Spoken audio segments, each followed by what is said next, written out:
It's a smaller diamond, but the stakes are just as high. Bowling Green softball sitting at 1-2 in conference play, falling in a doubleheader against Northern Illinois Friday, before rallying to beat the Huskies 7-3 Sunday.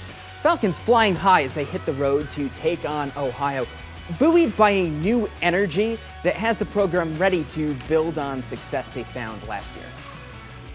I think it's a certain level of commitment from the fall. We've certainly had great talent through here, and we've had a lot of young ladies that recently graduated that helped our program grow. But, you know, when you talk about team chemistry, for some reason, this group is just clicking together. It's our energy and our willingness to be as competitive as possible. We didn't start NAU as good as we like to, but we're still going to compete every single MAC conference game and do the best we can. For this year, we're all really positive. Everybody comes to practice ready to work. Everybody enjoys it. And during the games, we're all really excited. We're going nuts in the dugout, and it's just a really good environment. We'll hear more from the Falcons Thursday on Sports Nightly.